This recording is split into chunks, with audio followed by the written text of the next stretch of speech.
Estamos quase a começar o nosso culto desta manhã. Apenas vamos aguardar alguns momentos e aproveitem este tempo para partilhar este direto. Criem grupos de visualização, podem pôr comentários de onde estão a ver, convidem amigos a assistirem, pois assim a palavra de Deus pode chegar a muitos lugares. Então vamos aproveitar estes pequenos momentos para partilhar o nosso culto.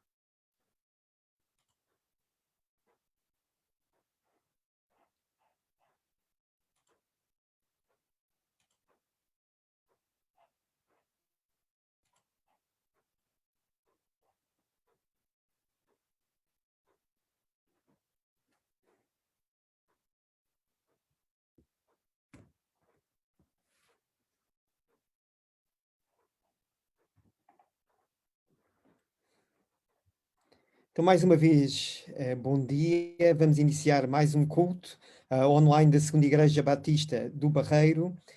Cada domingo, às 10h30 da manhã, nós estamos aqui convosco a transmitir uma mensagem de esperança. Vivemos um momento difícil, mas em Jesus há verdadeira esperança e verdadeira paz. Há muitas pessoas com a alma cansada, fatigada com muitas dores e com muitos tormentos, subcarregada com muitos pesos esmagadores de culpa. O homem não encontra alívio para a alma no dinheiro, no sucesso, nem no prazer. Este alívio para a alma não pode ser encontrado na religião nem nas boas obras. Somente Jesus pode tirar o fardo do pecado e dar alívio para a tua alma. Somente nele a tua alma pode encontrar um porto seguro e um refúgio verdadeiro. Esta manhã, Jesus convida-te. Vinde a mim todos vós que estáis cansados e oprimidos, e eu vos aliviarei. Eu prometo descanso para a tua alma. Há muitas pessoas que estão sufocadas, com um nó na garganta, com a mente em pânico, com o coração acelerado, sofrendo antecipadamente por problemas que talvez nunca aconteçam. Esta manhã, Jesus convida-te a trocares a ansiedade pela paz. Experimenta a adorar a Deus e a dar graças a Deus pela sua bondade. E assim verás que, em vez dessa corda no pescoço, tu terás verdadeiro alívio. A paz de Deus, que excede todo o entendimento, será derramada no teu coração. Mesmo no meio de uma pandemia, podemos ter alegria, sabendo que Deus está no controle de todas as coisas. Ele está cumprindo o seu propósito para o nosso bem. E por isso, mesmo no meio do sofrimento, o povo de Deus pode cantar. E vamos cantar o primeiro hino desta manhã. Cantarei de Jesus.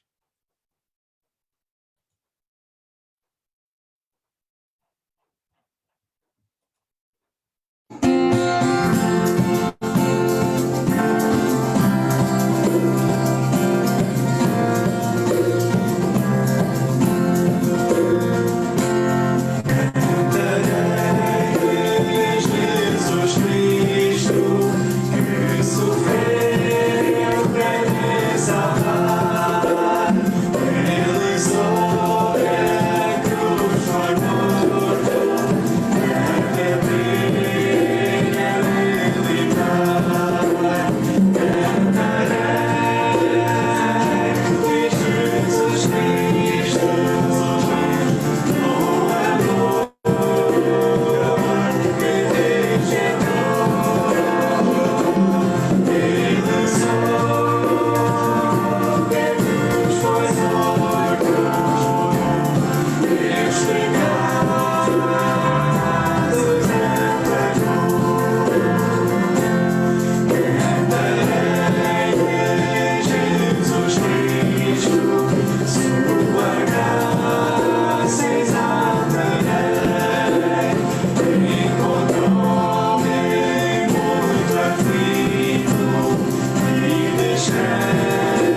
Esta manhã vamos fazer uma leitura bíblica no Salmo 121.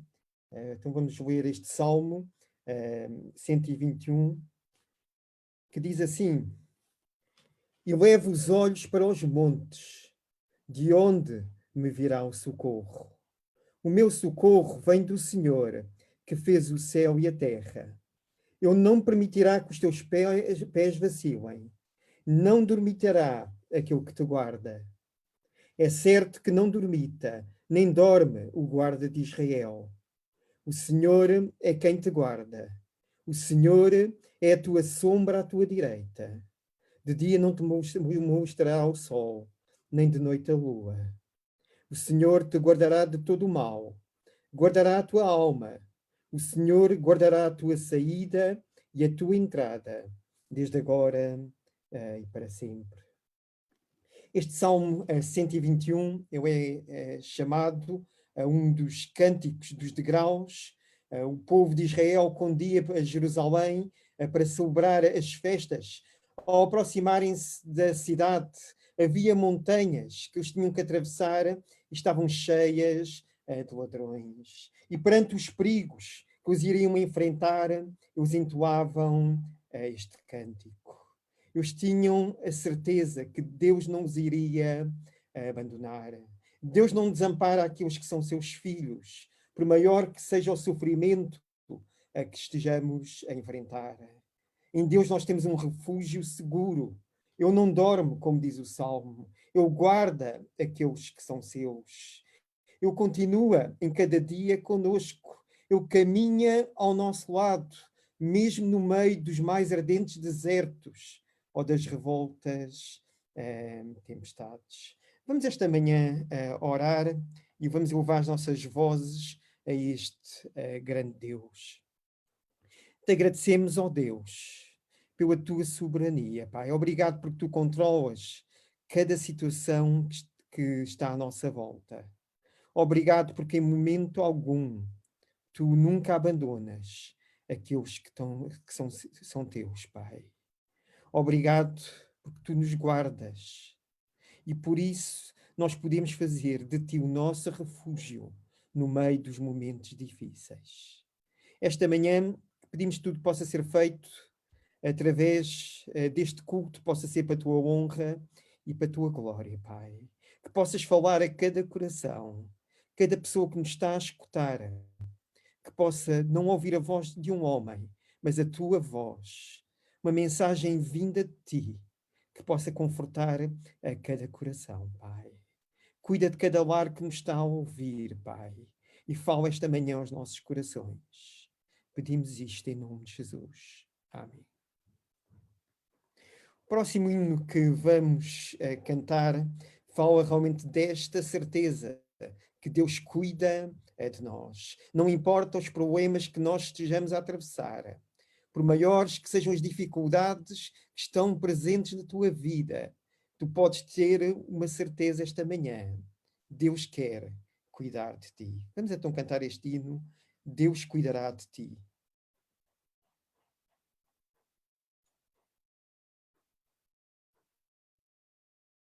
Cuidará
Esta manhã vamos ter também um tempo especial. Antes de ouvirmos a mensagem da parte de Deus, vamos ter uma música especial que nos vai ser trazida pelo Marcos e pela Patrícia.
Ontem celebramos em Portugal o Dia da Liberdade.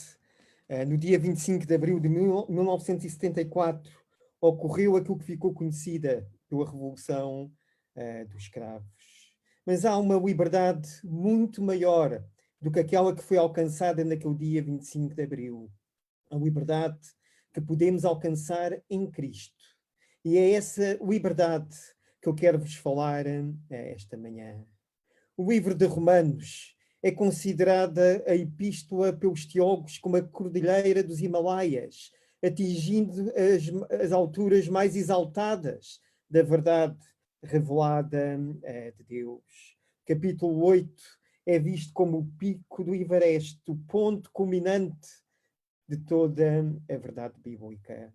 E aqui neste capítulo 8, o apóstolo Paulo fala de 4 liberdades essenciais da vida cristã. 4 liberdades essenciais da vida cristã. Nós fomos os libertos da condenação, fomos libertos da derrota, fomos libertos do desencorajamento e fomos libertos da separação. Aqui no capítulo 8 de Romanos, o versículo 31, o apóstolo Paulo diz: que diremos, pois, à vista destas coisas? Se Deus é por nós, quem será contra nós? Que diremos, pois, à vista destas coisas? Que coisas são estas que Paulo estava a mencionar? Para entendermos realmente que coisas são estas que eu estava aqui a mencionar, precisamos realmente recuar até ao início do capítulo.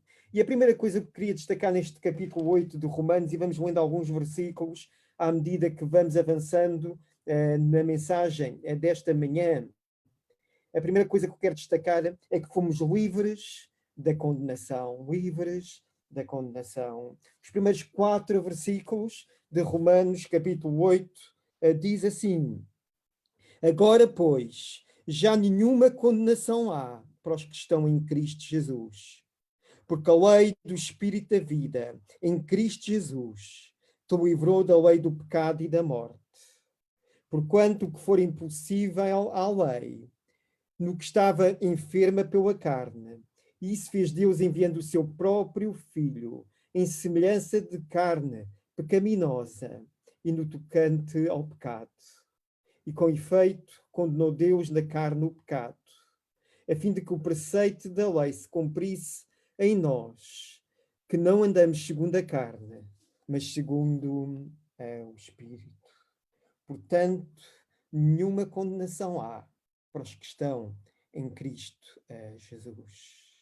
Em Adão nós estávamos condenados, mas em Cristo nós estamos justificados.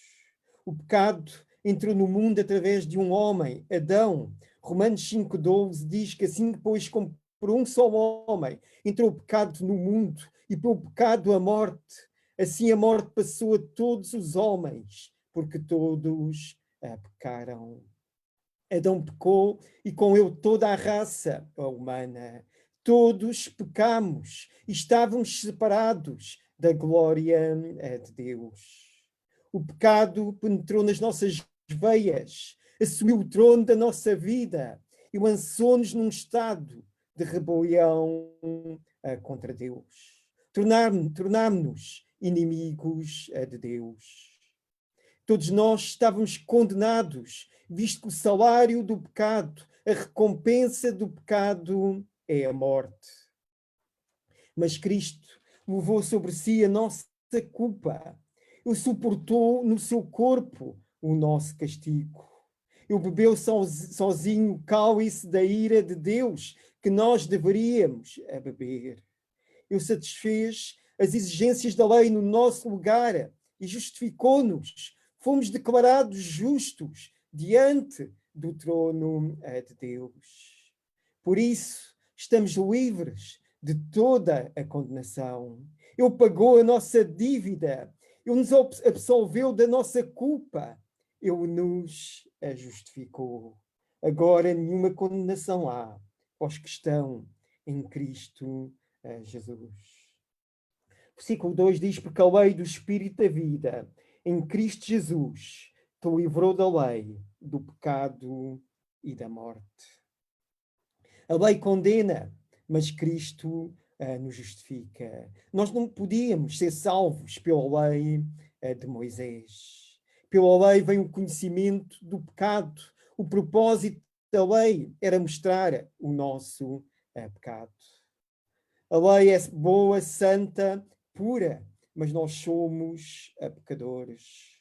A lei é como um raio-x, ela identificava o nosso problema, mas não resolvia o nosso problema. Cristo, porém, como o nosso representante, ele cumpriu a lei, ele obedeceu à lei por nós e morreu por nós. Agora não há nenhuma condenação para aqueles que estão em Cristo Jesus. Paulo começa este capítulo 8 de Romanos afirmando que não há mais nenhuma condenação e termina o mesmo capítulo dizendo que agora já não há mais a separação. Nós que estávamos separados de Deus, fomos reconciliados através de Jesus. Estar em Cristo é estar seguro, salvo, perdoado, justificado. Fomos salvos da prisão do pecado. Não somos mais escravos do pecado. O versículo 2 diz que a lei não nos pode manter-nos mais como prisioneiros. Estamos mortos para a lei e livres da lei. A escravidão da lei foi abolida. Todo aquele que pratica o pecado é escravo do pecado. O homem que não conhece a Cristo é escravo do pecado. O homem nasce escravo do pecado, vive debaixo da sua ditadura implacável. E nenhum escravo pode libertar-se a si mesmo dessa escravidão. Mas Deus, porém, por meio de Cristo, nos libertou do poder do pecado. As Escrituras nos dizem em Romanos capítulo 6 que onde o pecado abundou, superabundou a graça. Em Cristo somos verdadeiramente livres. Não há maior liberdade do que estar em Cristo. Jesus dizia em João 8,32: e conhecereis a verdade, e a verdade vos libertará. Jesus dizia, em verdade vos digo, que todo aquele que comete pecado é servo do pecado. Mas, pois, se o Filho do Homem vos libertar, verdadeiramente, vós sereis livres. A lei agora também não nos pode mais condenar. Diz o versículo 3, porquanto o que for impossível à lei, no que estava enferma pela carne. E isso fez Deus enviando o seu próprio Filho, em semelhança de carne pecaminosa e no tocante ao pecado. E com efeito, condenou Deus na carne o pecado. O que a lei não podia fazer por nós, Cristo fez, morrendo em nosso lugar. Cristo sofreu a penalidade da lei no nosso lugar. Por isso, não podemos mais ser condenados. Também a lei não pode mais controlar-nos. Diz isso também no versículo 4. A fim de que o preceito da lei se cumprisse em nós, que não andamos segundo a carne, mas segundo o Espírito. O crente vive uma vida justa, não pelo poder da lei, mas pelo poder do Espírito Santo. Somos controlados pelo Espírito. Por meio da morte de Cristo, Deus justificou-nos. Por meio do poder do Espírito Santo, Ele nos santifica. Pela morte de Cristo, nós fomos libertos da condenação do pecado. E pelo poder do Espírito Santo, nós somos libertos do poder do pecado. Em primeiro lugar, nós fomos livres da condenação. Em segundo lugar, nós fomos livres da derrota. E encontramos isto nos versículos 5 até ao versículo 17. Não somos devedores à carne. Não há nenhuma obrigação com a nossa velha natureza. Agora, o crente, o Filho de Deus, pode viver em vitória. E aqui nos versículos 5 até ao versículo 17, o apóstolo Paulo descreve a vida em dois níveis. O primeiro nível, eu falo nos versículos 5 a 8, daqueles que não têm o Espírito. Eu diz assim, porque os que se inclinam para a carne, cogitam das coisas da carne, mas os que se inclinam para o espírito, das coisas do espírito. Porque o pendor da carne dá para a morte, mas o do espírito para a vida e paz. Por isso o pendor da carne é inimizade contra Deus, pois não está sujeito à lei de Deus, nem mesmo pode estar. Portanto, os que estão na carne não podem agradar a Deus. Eu falo aqui num primeiro nível naqueles que não têm o espírito de Deus. Ele diz no versículo 5 que eles vivem na carne. A pessoa não salva, a pessoa que não conhece Jesus, não tem o espírito de Deus. A sua mente é centrada nas coisas que agradam à carne. No versículo 6, ele acrescenta realmente que eles estão mortos espiritualmente. Aqueles que não têm o Espírito de Deus estão mortos espiritualmente. A pessoa não salva, está viva fisicamente, mas morta espiritualmente. Ela até pode ter uma vida moral, pode ser uma pessoa religiosa, mas não há vida espiritual nela. Versículo 7 diz, por isso o pendor da carne é inimizade contra Deus. Quem não tem o Espírito de Deus está em guerra aberta para com Deus. A velha natureza rebela-se contra a vontade de Deus e não se submete à lei de Deus. E por isso, como diz o versículo 8, eles não podem agradar a Deus. Uma pessoa não salva, só pensa em agradar-se a si mesmo. Por melhores obras que ela possa fazer, ela não consegue agradar a Deus. Ela não anseia pela glória de Deus, nem tem prazer em obedecer a Deus. Mas nos versículos seguintes, o apóstolo Paulo fala-nos aqui num segundo nível. Aqueles que têm o Espírito e são controlados pelo Espírito de Deus. A evidência da conversão, a evidência de alguém que um dia já recebeu a Cristo como Senhor e Salvador da sua vida, é a habitação do Espírito Santo na sua vida. Quando tens o Espírito Santo, tu tens a garantia que és de Cristo. Tu tens a garantia que o final da tua vida não é derrota, mas um glorioso triunfo. Diz o versículo 11, se habita em vós o Espírito, daquele que ressuscitou Jesus dentre os mortos, esse mesmo que ressuscitou a Cristo Jesus dentre os mortos, vivificará também o vosso corpo mortal, por meio do seu Espírito, que em vós habita. Não é só suficiente para nós termos o Espírito, é preciso que o Espírito controle as nossas vidas. E o apóstolo Paulo aqui, até ao versículo 17, ele vai destacando algumas obras do Espírito Santo na nossa vida. No versículo 13, ele afirma que ele é o Espírito da vida. Ele é o Espírito da vida. É o Espírito que nos conduz à vida plena e à vida abundante.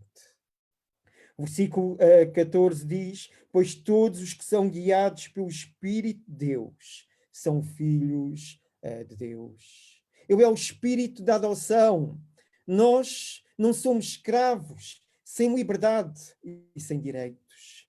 Agora que fomos libertos por Cristo, nós somos filhos de Deus por adoção e por geração. Mas ao contrário que muitos afirmam, nem todos são filhos de Deus. Em João 1,12, nós lemos as seguintes palavras. Mas a todos quantos o receberam, deu-lhes o poder de serem feitos filhos de Deus, aos que creem no seu nome. Somos filhos e também herdeiros. Tudo o que o Pai tem é nosso. Tudo o que o Filho herdou, nós somos co-herdeiros com ele. Nós somos ricos. O Espírito Santo também é o Espírito da direção. Diz que todos que são guiados pelo Espírito de Deus são filhos de Deus. Nós não andamos mais errantes, confusos, perdidos neste mundo.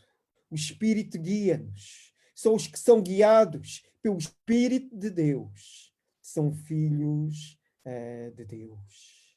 Ele testifica que nós somos filhos de Deus. O versículo 16 também reforça esta verdade. Nós, os que temos o Espírito de Deus, estamos livres da escravidão, livres da derrota. Agora somos co-herdeiros com Cristo de todas as bênçãos celestiais. Então, em primeiro lugar, nós fomos livres da condenação. Em segundo lugar, fomos livres da derrota. Em terceiro lugar, nós somos livres do desencorajamento. Somos livres do desencorajamento. Encontramos isto nos versículos 18 até ao versículo 30. Nesta secção, Paulo trata aqui acerca do problema do sofrimento e da dor. Ele contrasta o sofrimento presente com a glória futura. O versículo 18 diz: porque para mim tenho por certo que os sofrimentos do tempo presente não podem ser comparados com a glória a ser revelada em nós. Os sofrimentos do tempo presente não podem ser comparados com a glória que um dia teremos com Cristo por toda a eternidade. E isto encoraja-nos a olhar para a vida na perspectiva do futuro. E por maiores que sejam as dificuldades, por maiores que sejam os problemas que possamos estar a enfrentar, nada se pode comparar com as alegrias que um dia desfrutaremos no céu por toda a eternidade. Nesta mesma secção, o apóstolo Paulo fala aqui de 3 gemidos. Eu falo dos gemidos de 2 criações: a antiga, a natureza, e a nova criação, a igreja. Elas sofrem juntas e juntas serão glorificadas no dia final. Eu falo também dos gemidos do Espírito Santo. Nos versículos 18 a 22, eu falo dos gemidos da criação. Porque para mim tem por certo que os sofrimentos do tempo presente não podem ser comparados com a glória a ser revelada em nós. A ardente expectativa da criação aguarda a revelação dos filhos de Deus, pois a criação está sujeita à vaidade, não voluntariamente, mas por causa daquele que a sujeitou, na esperança de que a própria criação será redimida do cativeiro da corrupção, para a liberdade da glória dos filhos de Deus. Pois sabemos que toda a criação, a um só tempo, geme e suporta angústias até agora. Quando Deus terminou a obra da criação, ele viu que tudo era muito bom. A queda não trouxe apenas consequências para o homem, para a raça humana, mas também para toda a natureza. Hoje a criação está a gemer, há sofrimento e morte, há dor e gemidos. O versículo 18 fala de sofrimentos, o versículo 20 de vaidade, o versículo 21 de escravidão, o versículo 21 também fala de corrupção e o versículo 22 fala de angústia. Os homens, devido à sua ganância, eles têm destruído o seu habitat natural. Os animais da selva, os peixes do mar, as aves do céu gemem, vivem angustiados. Os rios transformaram-se em esgotos a céu aberto. O ar é poluído por toneladas de dióxido de carbono. As terras férteis transformam-se em desertos. As fontes de água cristalina assecaram-se. O pecado do homem, a sua influência na criação, levou a esta situação. E basta ver que em tão poucos dias em que o mundo está em quarentena, os impactos positivos que já se consegue ver na natureza. Animais que já julgávamos extintos estão a aparecer por diversos lugares do mundo em que vivemos. Animais são encontrados a caminhar pelas grandes cidades.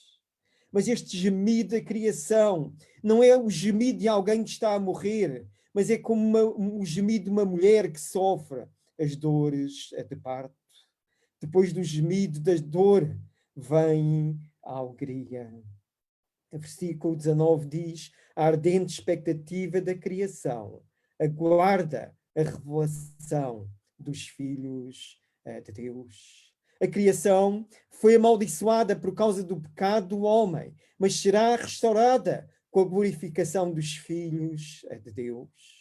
A criação geme aguardando a revelação dos filhos de Deus, a gloriosa segunda vinda de Jesus Cristo. Nós vamos participar da glória de Jesus e a natureza vai participar da nossa glória. Os versículos 23 a 25, o apóstolo Paulo fala dos gemidos da igreja. Nós gememos por causa da nossa fraqueza, do nosso corpo e por causa da presença do pecado do nosso ser. E não somente ele, diz o versículo 23, mas também nós que temos as primícias do Espírito, igualmente gememos no nosso íntimo, aguardando a adoção de filhos, a redenção do nosso corpo. Nós gememos, porque embora já fomos libertados da condenação do pecado na justificação, já fomos libertados do poder do pecado na obra da santificação, ainda não fomos libertos da presença do pecado. E só seremos no dia da glorificação. Nós gememos porque já experimentamos as primícias do Espírito e já sentimos o gosto da glória que há de vir. O Espírito em nós é mais do que uma garantia da glória, é o antegozo dessa mesma glória. Nós gememos porque antevemos o gozo do céu e desejamos ardentemente ser revestidos de um corpo de glória e chegar logo, rapidamente, à nossa pátria, ao nosso verdadeiro lar, ao céu. Nós gememos porque o melhor ainda está por vir. Nós gememos porque aguardamos esse dia.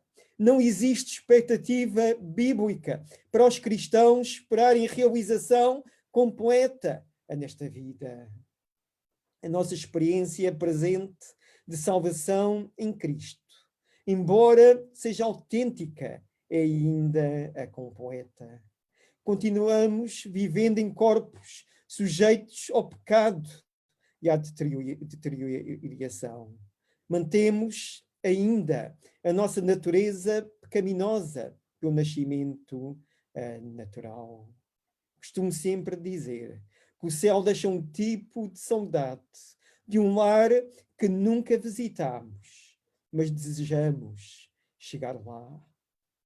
O céu é um lugar preparado para pessoas preparadas. O céu é um lugar de bem-aventurança eterna, um estado de felicidade eterna. O céu é o lugar onde está o trono de Deus e onde os salvos reinarão com Cristo pelos séculos sem fim. Mas por que é que os filhos de Deus anseiam aquele dia? Em primeiro lugar, o céu é melhor porque lá não entrará o pecado. O céu é melhor porque lá não entrará o pecado.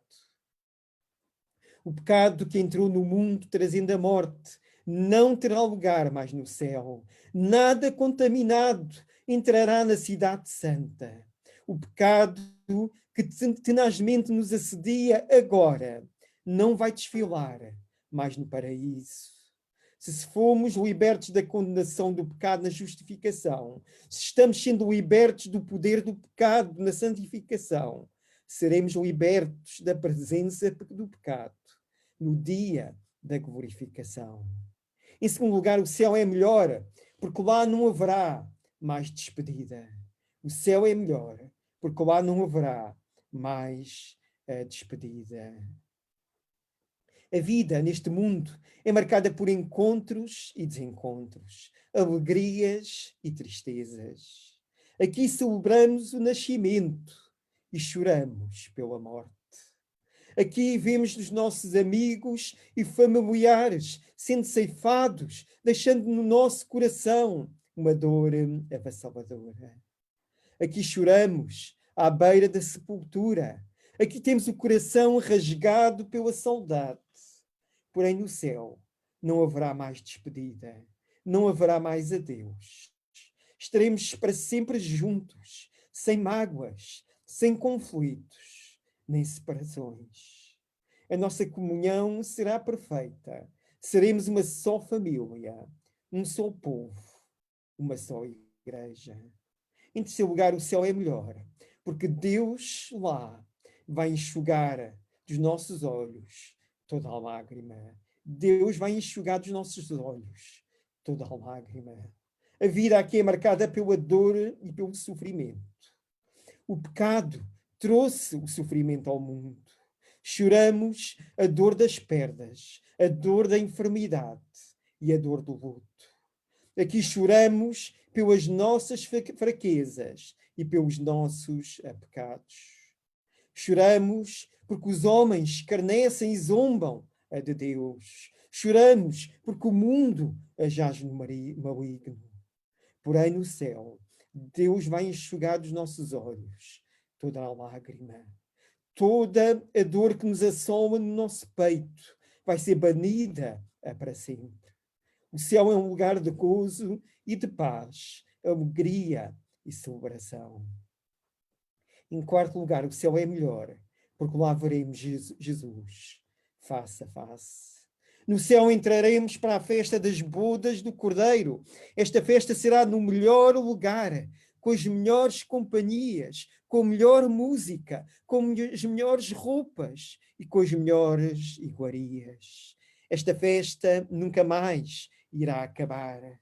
Exaltaremos pelos séculos dos séculos aquilo que nos libertou pelo seu sangue.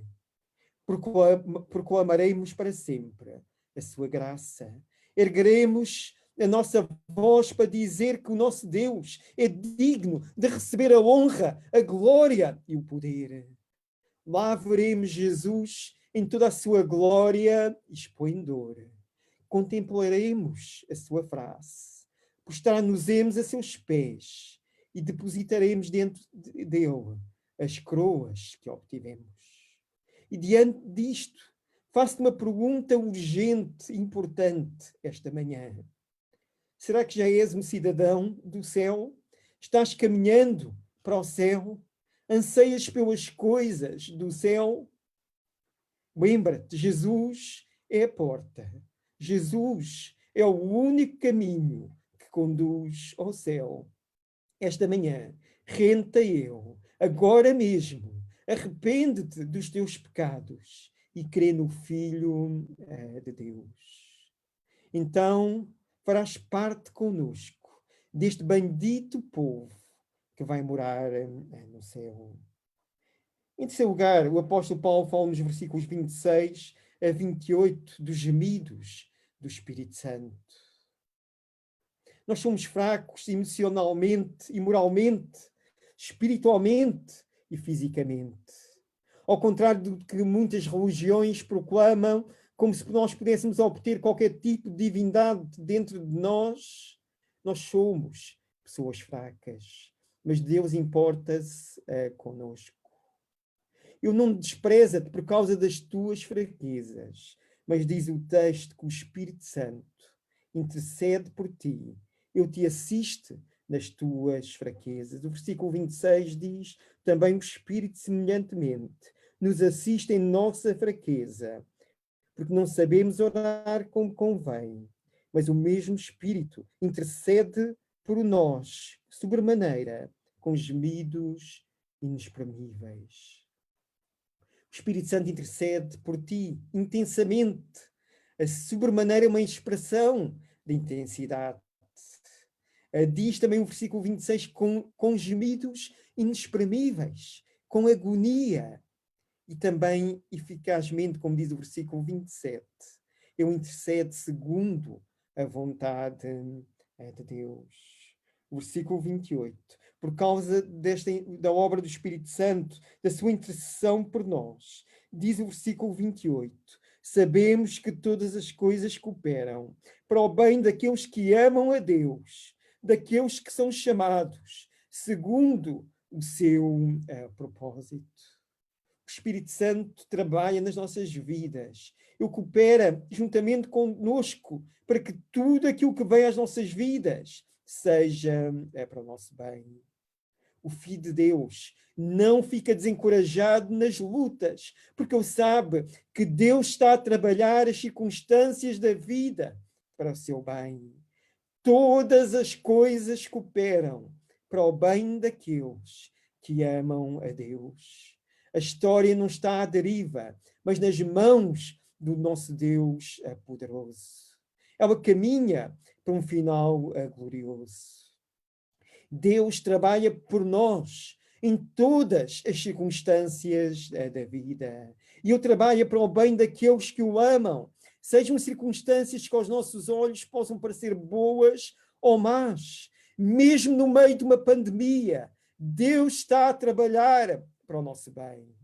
Não há motivo de desespero, de ansiedade para aqueles que amam a Deus. Versículo 29 diz: porquanto aos que de antemão conheceu, também os predestinou para serem conformes à imagem de seu Filho, a fim de que sejamos o primogênito de muitos irmãos.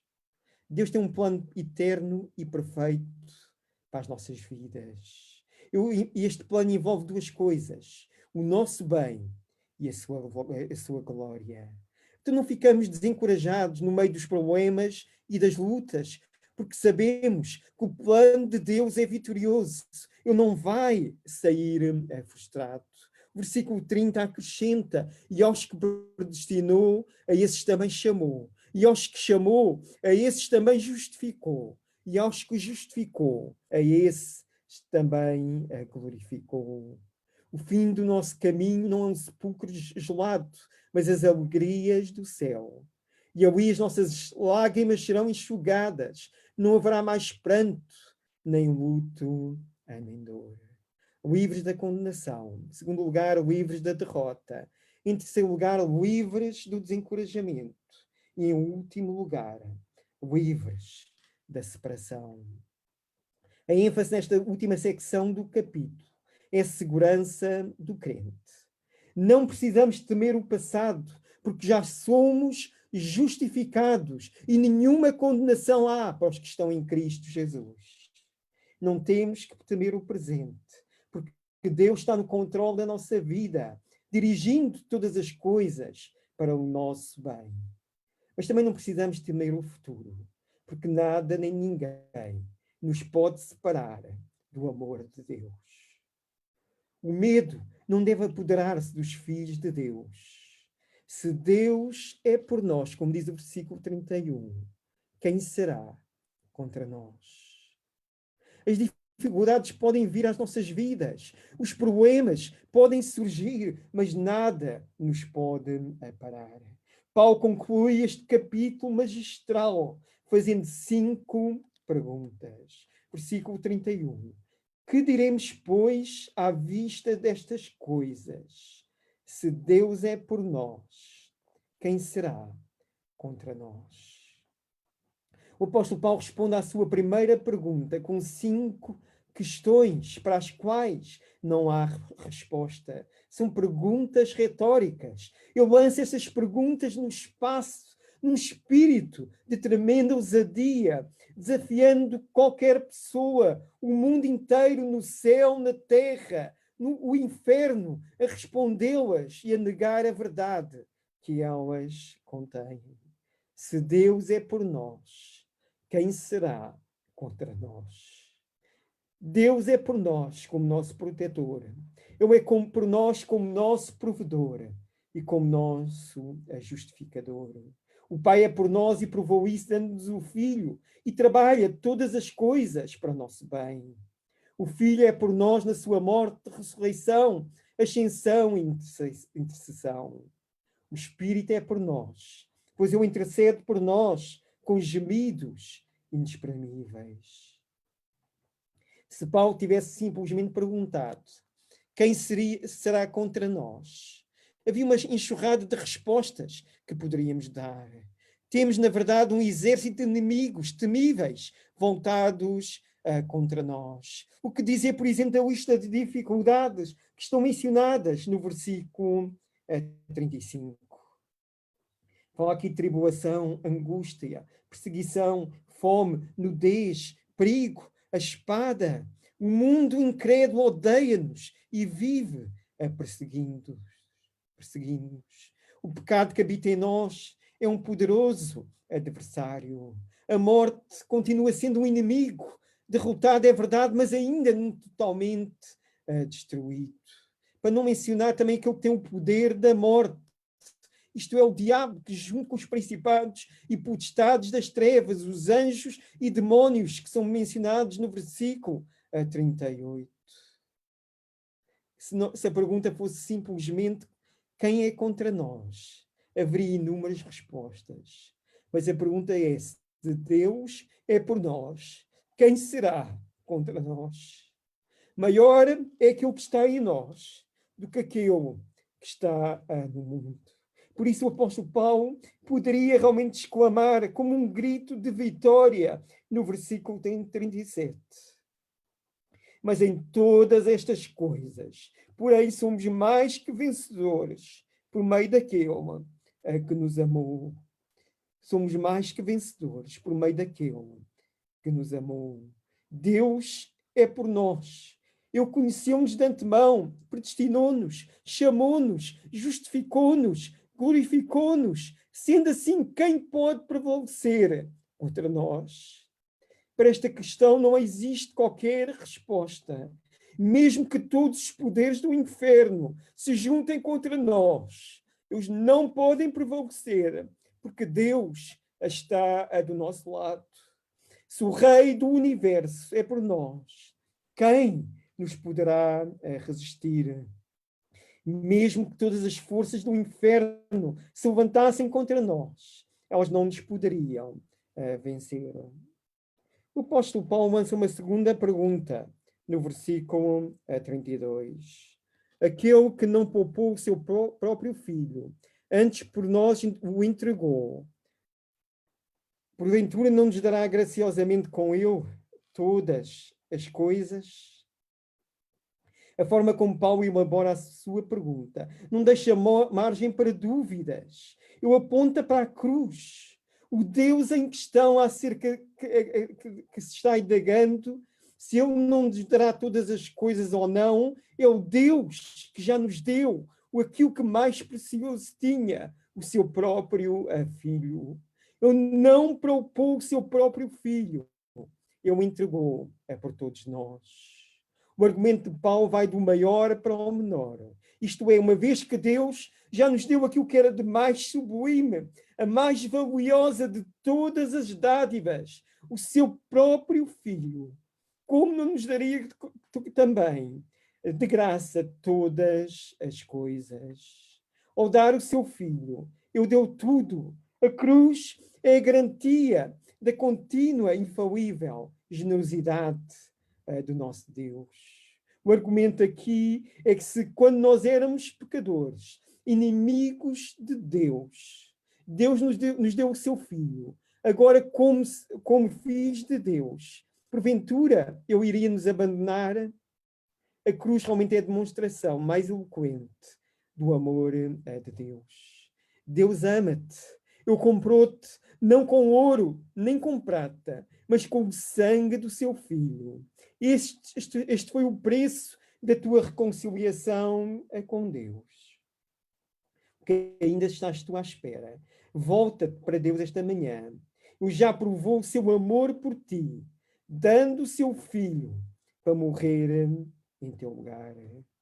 Versículo 33 diz: quem tentará acusação contra os eleitos de Deus? É Deus quem os justifica. Esta questão, assim como a próxima, sobre quem nos acusará e quem nos pode condenar, faz-nos transportar-nos para a imaginação de um tribunal. O argumento de Paulo aqui é que nenhuma acusação pode ser levada a termo, uma vez que Deus, o nosso juiz, já nos declarou justos e que nunca poderemos ser condenados. Jesus Cristo, o nosso advogado, morreu pelos nossos pecados, ressuscitou, está à direita de Deus e também intercede por nós. Portanto, quem nos pode acusar? Outra vez mais, se esta questão fosse permanecer por si só, realmente quem realmente nos poderia acusar? Muitas vozes podiam erguer em acusação.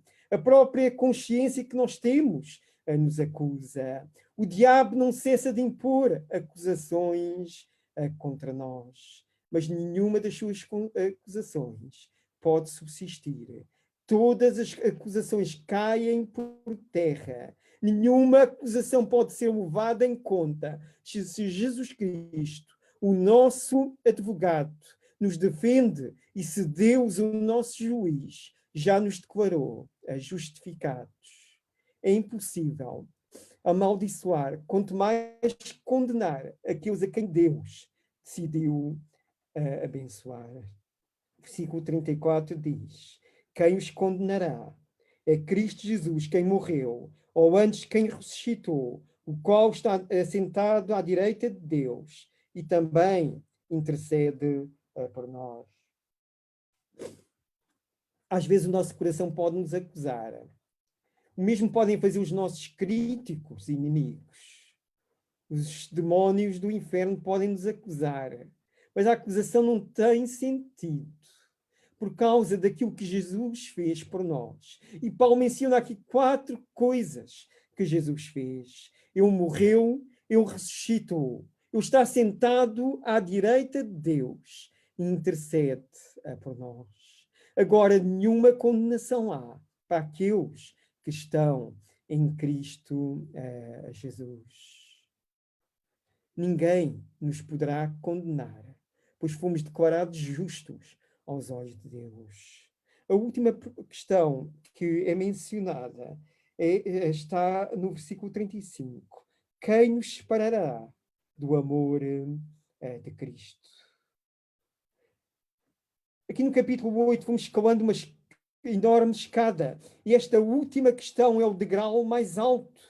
Ao atingir, o apóstolo Paulo apresenta uma lista, uma espécie de exemplos de adversidades, adversários, que poderiam realmente interpor-se entre nós e o amor de Jesus. No versículo 35 ele menciona as 7 possibilidades. Eu falo de tribulação, angústia, perseguição, fome, nudez, fala também de perigo, espada. Para reforçar isto, o apóstolo cita um salmo que descreve a perseguição de Israel pelas nações. No versículo 36 diz, como está escrito, por amor de ti somos entregues à morte o dia todo. Fomos considerados como ovelhas para o matadouro. Paulo sabia daquilo que estava a falar, pois ele mesmo tinha sofrido estes sofrimentos que o menciona no versículo 35. É provável que os cristãos aqui em Roma, a quem estas palavras eram dirigidas, iam sofrer provações semelhantes. Poucos anos depois, muitos seriam queimados como tochas vivas, como divertimento sádico do imperador Nero. Mas será que o sofrimento, a miséria, a perda podem separar de Cristo o seu povo? Não, pelo contrário, longe de afastar-nos dele em todas as coisas, Paulo realmente ousa afirmar que somos mais do que vencedores sobre todas essas coisas, no versículo 37. Em todas estas coisas, porém, somos mais que vencedores por meio daquele que nos amou. Deus garante-nos a vitória final. Não há inimigo que nos possa resistir. Mesmo a própria morte, ele não nos pode separar da presença eterna de Deus. Chegamos ao ponto mais alto do argumento do apóstolo Paulo. Ele começou por dizer no versículo 28, sabemos que todas as coisas. Eu agora termino num tom mais pessoal. No versículo 38, dizendo, porque eu estou bem certo, eu estou bem certo. Eu estou totalmente convencido. Eu fui convencido e permaneço convencido. Nota aqui a sua convicção firme, consciente e irremovível. Antes eu perguntava se alguma coisa poderia nos separar do amor de Cristo. Agora eu ressalto que nada nem ninguém nos pode separar do seu amor, porque eu estou bem certo de que nem a morte, nem a vida, nem os anjos, nem os principados, nem as coisas do presente, nem do porvir, nem os poderes, nem a altura, nem a profundidade, nem qualquer outra criatura poderá separar-nos do amor de Deus que está em Cristo Jesus, nosso Senhor. Eu seleciono aqui 10 itens que, segundo alguns, teriam o poder suficiente para estabelecer uma barreira entre nós e Cristo.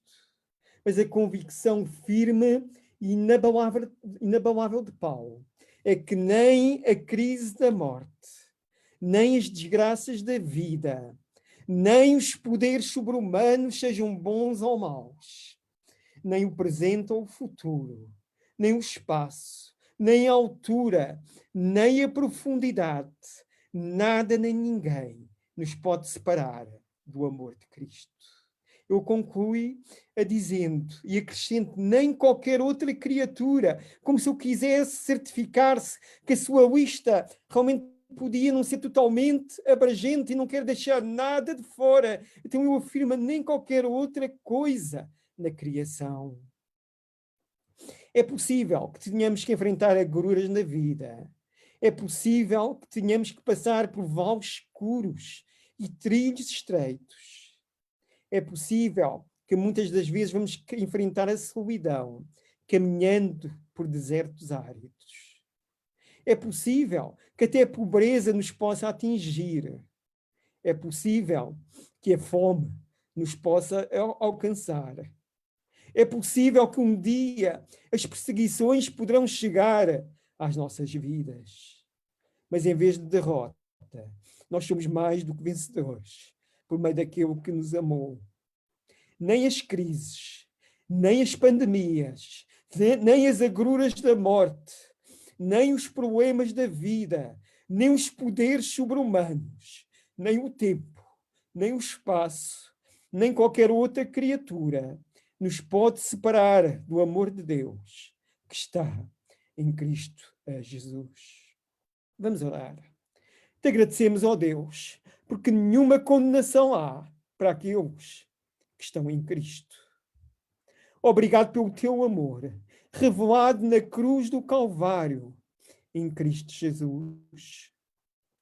E esta manhã, tu tens falado a cada coração que nos está a ouvir. E o convite é que cada um possa conhecer este amor, o maior amor que o mundo já conheceu.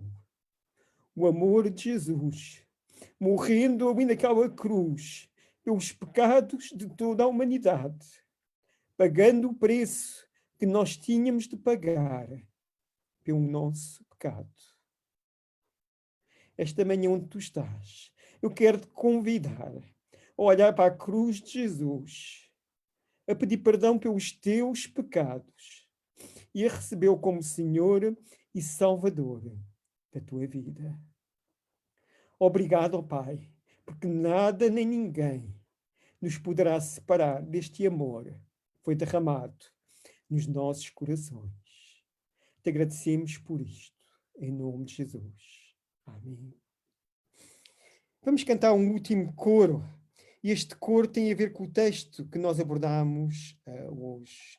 Quem nos separará do amor de Cristo? Fomos reconciliados com Deus. Nós que éramos inimigos de Deus por causa do pecado. Agora ninguém nos pode separar deste tão grande amor. Vamos cantar este último coro.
Obrigado por teres estado connosco esta manhã.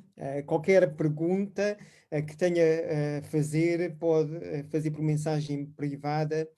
Terei todo o gosto em responder. Se querer saber mais acerca deste amor de Deus que levou Jesus a morrer naquela cruz por si, pode falar comigo por mensagem privada. Aqueles que creem em Cristo, eles têm a garantia do céu. Nada nem ninguém nos pode separar do amor de Deus que está em Cristo Jesus. O apóstolo Paulo diz que aquele que começou a boa obra em nós há de completá-la até ao dia de Cristo Jesus. Que Deus seja louvado por tão grande a salvação. Todos os domingos, às 10:30 da manhã, estaremos aqui a transmitir uma mensagem de esperança vinda de Deus para si. Esperamos por si e convido outros para que possam também ouvir a voz de Deus. Que Deus o abençoe e guarde durante esta semana.